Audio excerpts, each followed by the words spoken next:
The climate is a little challenging to be optimistic.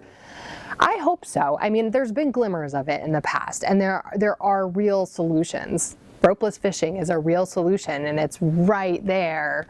And so I still have a sliver of optimism that's kind of coated in a shroud of pessimism at the moment. But yeah, I mean, I think we can figure it out. It's just which side of human culture is going to win. Is it the greed and the consumerism, or is it the like, oh, you know, can we come to a point where we have a more holistic view of our role on this planet? Mm-hmm. I'm optimistic. There are a lot of really good people out there. So yeah. We'll just keep fighting the fights. In the long term, at the rate we're going, there isn't hope. But there isn't hope for the Earth system. Our kids may live, but they'll live a different life. You know, if we continue to see climate change, the hope for the right whale is probably very low. And so when we see, as we used to, we see a bunch of whales in December, we say, whoa, this is going to be a big year. When we get to the main peak in January, there's going to be a lot of whales, a lot of calves. What are we up to? I don't even know. I think we're up to 5 or 7 or something like that.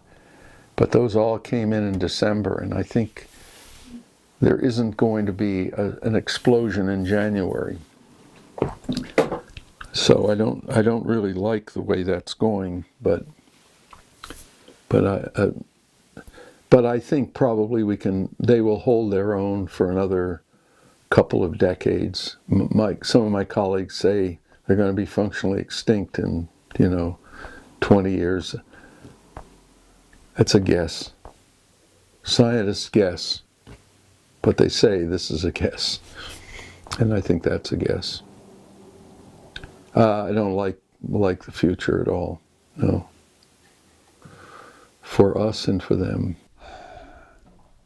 And, you know, we published a lot of case material about similar animals trying to build the storyline that what I just said is not just one animal. Yeah. And it's been incredibly depressing because however you say it, whether you say it in the scientific literature or you say it in the popular literature, whether it be an op-ed in a newspaper or in a book, and say all of these things, and you even say, well, no, we've got all of these solutions here that we can deal with this. Where are we at? Entanglement's just as bad or worse than it's ever been. Mm-hmm.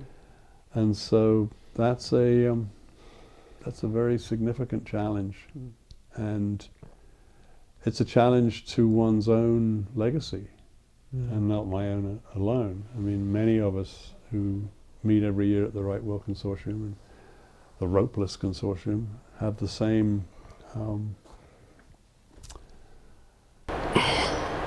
I feel like when I first started ropes, I had way more body image issues, but like once we started tying, I felt like there have been specific times where you tie me in a way that I just feel beautiful, and I cry because you make me feel so beautiful. Like, I don't even need to see the photo. You don't have to show me what it looks like. I know because I feel that way.